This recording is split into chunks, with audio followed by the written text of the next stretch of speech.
قیامت کب آئے گی؟ برادران اسلام، آج میں آپ کو رسول کریم حضرت محمد مصطفیٰ صلی اللہ علیہ وسلم کے ارشادات اور پیشن گوئیوں کی روشنی میں قرب قیامت کی چند نشانیوں کے بارے میں گفتگو کرنے جا رہا ہوں، جن میں سے بعض پوری ہو چکی ہیں، کچھ پوری ہو رہی ہیں اور بعض آئندہ پوری ہوں گی۔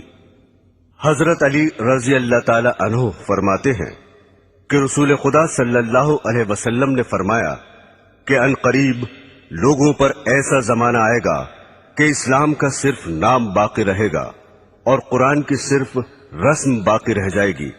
ان کی مسجدیں نقش و نگار، ٹائل، برقی پنکھوں وغیرہ سے آباد ہوں گی اور ہدایت کے اعتبار سے ویران ہوں گی۔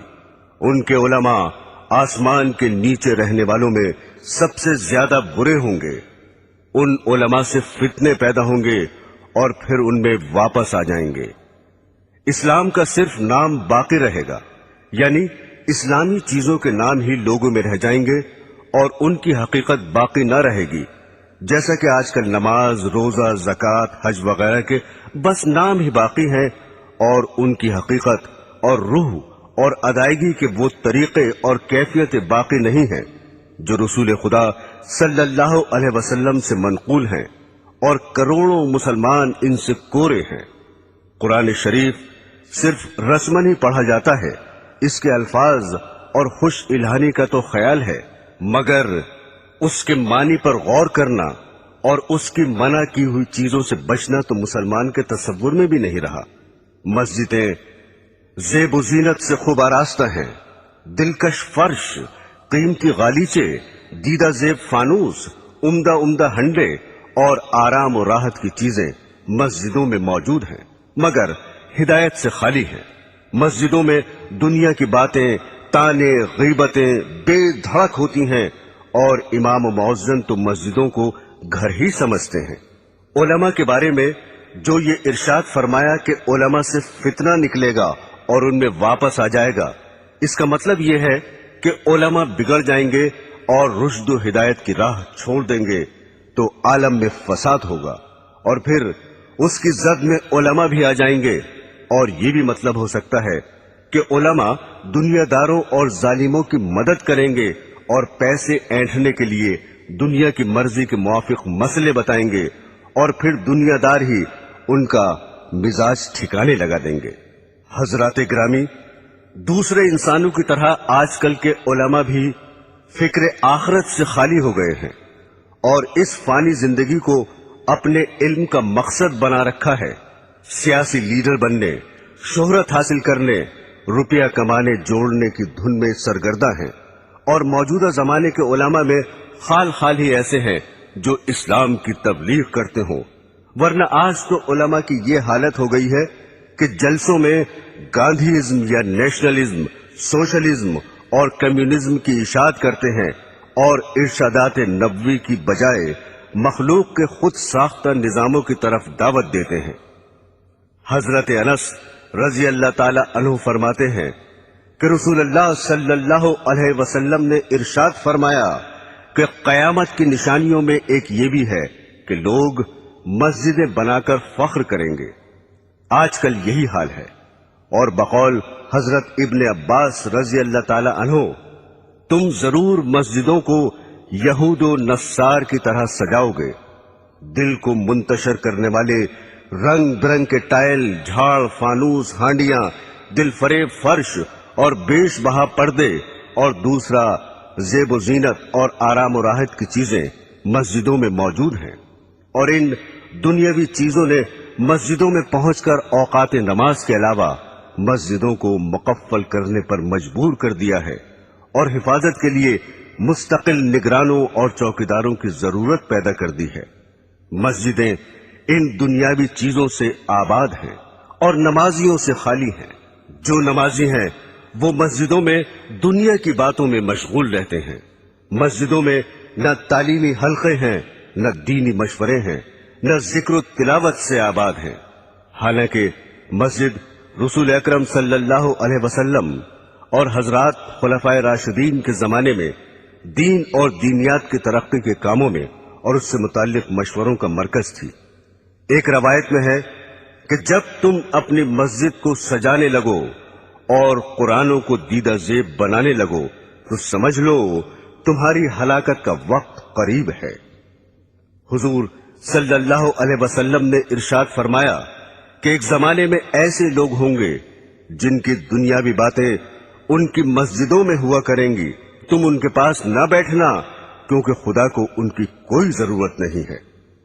حضرت انس رضی اللہ تعالی عنہ فرماتے ہیں کہ رسول خدا صلی اللہ علیہ وسلم نے ارشاد فرمایا کہ لوگوں پر ایک ایسا زمانہ آئے گا کہ دین پر جمنے والا ان میں ایسا ہوگا جیسے ہاتھ میں چنگاری پکڑنے والا ہو۔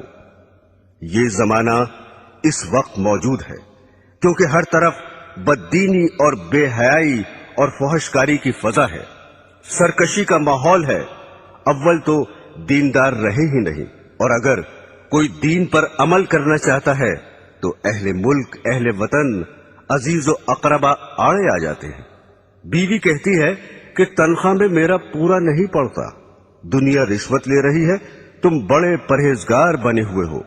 ہم عمر مذاق اڑا رہے ہیں کہ داڑھی رکھ کر ملا بن گئے، جھاڑ سا لگائے پھر رہے ہو، ریل میں یا لاری میں سفر کر رہے ہیں اور ایک شخص نماز پڑھنا چاہتا ہے مگر اس کے لیے نہ ریل ٹھہر سکتی ہے نہ لاری رک سکتی ہے، لیکن اگر کسی کو کچھ دنیاوی نقصان ہو جائے تو سب ہمدردی کے لیے حاضر ہیں۔ آج کل دینداری اختیار کرنا ساری دنیا سے لڑائی مول لینے کے مترادف ہے۔ دین کا درد پیدا کرنے اور بددینی کی فضا میں نکلنے کی قوت حاصل کرنے کے لیے خانقاہوں اور دینداروں کی مجلسوں میں شرکت کرنا بہت ہی ضروری ہے۔ جب انسان بددینی کے ماحول سے معصیت اختیار کر سکتا ہے تو دینداری کی فضا میں پہنچ کر نیک بھی بن سکتا ہے۔ اگر کسی وجہ سے دینداروں سے دور ہو تو بد دینوں سے بھی دور رہے۔ اسی حقیقت کے پیش نظر رسول خدا صلی اللہ علیہ وسلم نے ارشاد فرمایا کہ ان قریب ایسا ہوگا کہ مسلمان کا بہترین مال چند بکریاں ہوں گی جنہیں لے کر پہاڑ کی چوٹیوں اور جنگلوں میں چلا جائے گا، اور اس صورت سے اپنا دین بچانے کے لیے فتنوں سے بھاگے گا۔ ایک اور حدیث میں ہے کہ رسول خدا صلی اللہ علیہ وسلم نے ارشاد فرمایا کہ ان قریب فتنے پیدا ہوں گے، اس وقت بیٹھا ہوا کھڑے ہوئے سے بہتر ہوگا، کیونکہ بیٹھا ہوا شخص بنسبت کھڑے ہوئے شخص کے فتنے سے دور ہوگا، اور کھڑا ہوا چلنے سے بہتر ہوگا، اور چلنے والا دوڑنے والے سے بہتر ہوگا۔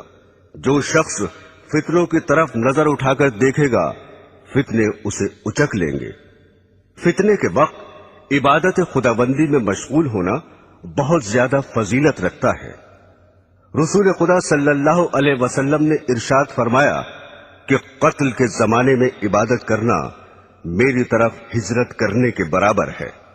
میرے دینی بہنوں اور بھائیوں، حضرت ثوبان رضی اللہ تعالی عنہ فرماتے ہیں کہ ایک مرتبہ رسول خدا صلی اللہ علیہ وسلم نے ارشاد فرمایا کہ ایک ایسا زمانہ آنے والا ہے کہ کفر و باطل کی جماعتیں تمہیں ختم کرنے کے لیے آپس میں ایک دوسرے کو اس طرح بلا کر جمع کر لیں گے جیسے کھانے والے ایک دوسرے کو بلا کر پیالے کے آس پاس جمع ہو جاتے ہیں۔ یہ سن کر ایک صاحب نے سوال کیا، کیا ہم اس روز کم ہوں گے؟ آپ نے فرمایا، نہیں، بلکہ تم اس روز تعداد میں بہت ہوگے، لیکن گھاس کے ان تنکوں کی طرح ہوگے جنہیں پانی کا سیلاب بہا کر لے جاتا ہے۔ پھر ارشاد فرمایا، خدا ضرور ضرور تمہارے دشمنوں کے دل سے تمہارا روب نکال دے گا، اور یقیناً وہ تمہارے دلوں میں کاہلی اور سستی ڈال دے گا۔ ایک صاحب نے عرض کیا، سستی کا کیا سبب ہوگا؟ اس پر آپ نے ارشاد فرمایا کہ دنیا یعنی مال و دولت سے محبت کرنے لگو گے اور موت کو مکروہ سمجھو گے۔ برسوں سے یہ پیشن گوئی حرف بحرف صادق ہو رہی ہے، اور مسلمان آج اپنی اس حالت زار کو اپنی آنکھوں سے دیکھ رہے ہیں کہ کوئی قوم انہیں نہ عزت و وقت کی نگاہ سے دیکھتی ہے، نہ دنیا میں ان کا رہنا گوارا کرتی ہے۔ ایک وہ بھی زمانہ تھا کہ دوسری قومیں اپنے اوپر مسلمانوں کو حکمراں دیکھنا چاہتی تھیں۔ ایک دور یہ ہے کہ غیر مسلم اقوام مسلمان کو اپنی قلمرو میں رکھنا بھی پسند نہیں کرتی۔ تمام دنیا کے مسلمان ایک ہی وقت میں ایک دم ختم ہو جائیں، یہ تو ہرگز کبھی نہیں ہوگا۔ جیسا کہ پہلے پیشن گوئی گزر چکی ہے، البتہ ایسے واقعات گزر چکے ہیں کہ کسی ملک میں جہاں مسلمان خود حکمراں تھے، انقلاب کے بعد وہ وہاں سے جان بچا کر بھی نہ جا سکے۔ اسپین اس کی زندہ اور مشہور مثال ہے۔ مسلمانوں کو آج ذلت و خواری کا منہ کیوں دیکھنا پڑ رہا ہے، اور کروڑوں کی تعداد میں ہوتے ہوئے بھی کیوں غیروں کی طرف تک رہے ہیں؟ اس کا جواب خود ہادی عالم صلی اللہ علیہ وسلم کے ارشاد میں موجود ہے کہ دنیا کی محبت اور موت کے خوف کے باعث یہ حال ہو رہا ہے۔ جب مسلمان دنیا کو محبوب نہ سمجھتے تھے اور جنت کے مقابلے میں جو موت کے بغیر نہیں مل سکتی، دنیا کی زندگی ان کی نظروں میں کچھ بھی حقیقت نہ رکھتی تھی، اس لیے وہ موت سے ڈرتے نہ تھے۔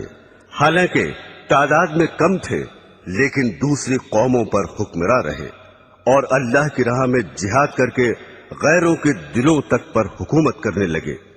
آج بھی جو ہمارا حال ہے ہم اسے خود بدل سکتے ہیں، بشرطے کہ پچھلے مسلمانوں کی طرح دنیا کو ذلیل اور موت کو عزیز از جان سمجھنے لگے، ورنہ ذلت اور بڑھتی ہی رہے گی۔ حضرات گرامی، حضرت ابو ہریرہ رضی اللہ تعالی عنہ فرماتے ہیں کہ رسول خدا صلی اللہ علیہ وسلم نے ارشاد فرمایا کہ قیامت کی نشانیوں میں سے یہ بھی ہے کہ علم اٹھ جائے گا، جہالت بہت بڑھ جائے گی، زنا کی کثرت ہوگی، شراب بہت پی جائے گی، مرد کم ہو جائیں گے، عورتیں اس قدر زیادہ ہو جائیں گی کہ 50 عورتوں کی خبرگیری کے لیے ایک ہی مرد ہوگا۔ اس حدیث میں جو کچھ ارشاد فرمایا ہے اس وقت ہو بہو ہو رہا ہے، البتہ عورتوں کی ابھی اتنی زیادتی نہیں ہوئی جتنی اس حدیث میں درج ہے، مگر یورپ کی جنگیں ان قریب ہی اس پیشن گوئی کو سچا کر دکھانے والی ہیں۔ حضرت انس رضی اللہ تعالی عنہ فرماتے ہیں کہ رسول خدا صلی اللہ علیہ وسلم نے ارشاد فرمایا کہ قیامت اس وقت تک قائم نہ ہوگی جب تک کہ وقت جلدی جلدی نہ گزرنے لگے۔ پھر اس کی تشریح فرمائی کہ 1 سال 1 ماہ کے برابر ہوگا، اور 1 ماہ 1 ہفتے کے برابر ہوگا، اور 1 ہفتہ 1 دن کے برابر ہوگا، اور 1 دن 1 گھڑی کے برابر ہوگا، اور 1 گھڑی ایسے گزر جائے گی جس طرح آگ کا شعلہ یکا یک بھڑک کر ختم ہو جاتا ہے۔ برادران اسلام، قرب قیامت کی نشانیوں میں سے یہ بھی ہے کہ سود عام ہوگا اور حلال و حرام کا خیال نہ کیا جائے گا۔ حضرت ابو ہریرہ رضی اللہ تعالی عنہ فرماتے ہیں کہ رسول خدا صلی اللہ علیہ وسلم نے ارشاد فرمایا کہ لوگوں پر ایک ایسا زمانہ آئے گا کہ انسان یہ پرواہ نہ کرے گا کہ اس نے حلال حاصل کیا یا حرام لیا۔ بعض لوگ کہہ دیتے ہیں آج کل حلال تو ملتا ہی نہیں، لیکن یہ سمجھنا کہ حلال آج کل ملتا ہی نہیں نفس کا دھوکہ ہے، کیونکہ حلال کا دھیان رکھنے کی وجہ سے انسان قیود و حدود میں بندھ جاتا ہے، اور بقول حضرت سفیان ثوری رحمت اللہ علیہ حلال میں فضول خرچی کی گنجائش نہیں ہوتی اور عیش و مستی کی زندگی گزارنے کا موقع نہیں ملتا، اس لیے نفس یہ تعویل سمجھاتا ہے کہ آج کل حلال تو ملتا ہی نہیں، لہذا حرام حلال کا خیال فضول ہے۔ لیکن جن بندوں کے دل میں خدا کا خوف ہے اور جنہوں نے سرور عالم صلی اللہ علیہ وسلم کا فرمان کہ جنت میں وہ گوشت داخل نہ ہوگا جو حرام سے بڑھا ہو، جو گوشت حرام سے بڑھا ہو دوزخ اس کی زیادہ مستحق ہوگی، اگرچہ حلال ان کو زیادہ نہیں ملتا، اور حلال طلب کرنے والوں کی بسا اوقات دنیاوی ضرورتیں بھی رکی رہتی ہیں، لیکن آخرت کے بے پناہ عذاب سے بچنے کے لیے دنیا کی جلدی ختم ہو جانے والی تکلیفوں کا برداشت کرنا ہر عقل مند کے لیے ضروری اور لازمی ہے۔ یہاں یہ بات بھی قابل غور ہے کہ حلال ملنے کی دقت بھی تو خود ہماری ہی پیدا کرتا ہے۔ اگر تقوی اور پرہیزگاری کی طرف لوگوں کا رخ ہو جائے اور سب حلال کمانے کی فکر کرے تو جو مشکلات آج پیدا ہو رہی ہیں وہ کسب حال میں ہرگز پیش نہ آئیں، مگر حال یہ ہے کہ جو دیندار اور پرہیزگار سمجھے جاتے ہیں، برس ہا برس کے نمازی ہیں، وہ بھی کمانے کے سلسلے میں مفتی صاحب کی خدمت میں یہ معلوم کرنے کے لیے نہیں پہنچتے کہ میں یہ تجارت کرنا چاہتا ہوں یا فلاں محکمے میں مجھے ملازمت مل رہی ہے، یہ جائز ہے یا ناجائز؟ حالانکہ شریعت میں ہر محکمے اور ہر معاملے کے احکام موجود ہیں۔ حضرت موسیٰ علیہ السلام کی شریعت کے ساتھ یہود کا یہی معاملہ تھا کہ بعض پر عمل کرتے اور بعض کو پس پشت ڈال رکھا تھا۔ اس حقیقت کو خداوند قدوس نے یوں ارشاد فرمایا ہے، کیا خدا کی کتاب کے ایک حصے پر تمہارا ایمان ہے اور تم اسی کتاب کے کچھ حصوں کا انکار کرتے ہو؟ رسول اللہ صلی اللہ علیہ وسلم نے ارشاد فرمایا کہ لوگوں پر ضرور ایک ایسا دور آئے گا کہ کوئی شخص ایسا باقی نہ رہے جو سود کھانے والا نہ ہو، اور اگر سود بھی نہ کھائے گا تو اسے سود کا دھواں اور بعض روایات میں غبار پہنچ جائے گا۔ یہ پیشن گوئی بھی اس وقت صادق آ رہی ہے۔ بینکوں سے تعلق رکھنے والوں اور بینک کے ذریعے کاروبار چلانے والوں کو اور پھر ان سے شرکت یا ملازمت کے ذریعے روپیہ حاصل کرنے والوں کو شمار کر لو، پھر دیکھو کہ سود سے یا اس کے اثر سے کون بچ رہا ہے۔ برادران اسلام، حضرت ابو ہریرہ رضی اللہ تعالی عنہ فرماتے ہیں کہ رسول خدا صلی اللہ علیہ وسلم نے خدا کی قسم کھا کر ارشاد فرمایا کہ اس وقت تک دنیا ختم نہ ہوگی جب تک لوگوں پر ایسا دن نہ آ جائے گا کہ قاتل کو یہ علم نہ ہوگا کہ میں نے کیوں قتل کیا، اور مقتول یہ نہ جانے گا کہ میں کیوں قتل ہوا۔ کسی نے عرض کیا، ایسا کیوں ہوگا؟ ارشاد فرمایا، فتنوں کی وجہ سے قتل بہت ہی زیادہ ہوگا۔ پھر ارشاد فرمایا، ان فتنوں میں قتل کرنے والا اور قتل ہونے والا دونوں جہنم میں داخل ہوں گے۔ حضرات گرامی، قاتل کا دوزخی ہونا تو ظاہر ہے کہ اس نے ناحق دوسرے کا خون کیا، اور مقتول کے دوزخی ہونے کی وجہ دوسری حدیث میں یہ آئی ہے کہ چونکہ وہ بھی دوسرے کو قتل کرنے کی فکر میں لگا ہوا تھا، اس لیے وہ بھی دوزخی ہوگا۔ میرے عزیزوں، آج کل جس قدر قتل واقع ہو رہے ہیں، عموماً ان کی وجہ فتنوں کے سوا کچھ نہیں ہوتی۔ قومی عصبیت اور فرقہ پرستی کے باعث ہزاروں جانیں ختم ہو جاتی ہیں، اور قاتل کو مقتول کی خبر نہیں ہوتی، نہ مقتول کو قاتل کا پتہ چلتا ہے۔ دوسرے فرقے کا جو شخص ہاتھ لگا ختم کر ڈالا۔ چند انسانوں کے نظریوں کی جنگ نے ایسے ایسے آلات جنگ تیار کر لیے ہیں کہ شہر کے شہر ذرا ہی دیر میں فنا کے گھاٹ اترتے چلے جاتے ہیں۔ پھر تعجب یہ ہے کہ ہر فریق یہ کہتا ہے کہ ہم امن چاہتے ہیں۔ برادران اسلام، حضرت عمر اور حضرت ابو ہریرہ رضی اللہ تعالی عنہما سے روایت ہے کہ رسول خدا صلی اللہ علیہ وسلم کی خدمت میں آ کر ایک صاحب نے دریافت کیا کہ قیامت کب آئے گی؟ آپ نے ارشاد فرمایا کہ میں اور تم اس معاملے میں برابر ہیں، یعنی اس کا جیسے تمہیں پتہ نہیں مجھے بھی علم نہیں۔ ان صاحب نے عرض کیا، تو اس کی نشانیاں ہی بتا دیجئے۔ آپ نے ارشاد فرمایا، اس کی بعض نشانیاں یہ ہیں کہ عورتیں ایسی لڑکیاں جننے لگیں جو ان ماؤں پر حکم چلائیں، اور تم دیکھو گے کہ ننگے پیر اور ننگے بدن والے تنگ دست اور بکریاں چلانے والے مکانات کی بلندی پر فخر کریں گے۔ یہ حضرت عمر کی روایت کے الفاظ ہیں، اور حضرت ابو ہریرہ رضی اللہ تعالی عنہ کی روایت میں ہے کہ آپ نے فرمایا، جب تم ننگے پیر اور ننگے بدن والوں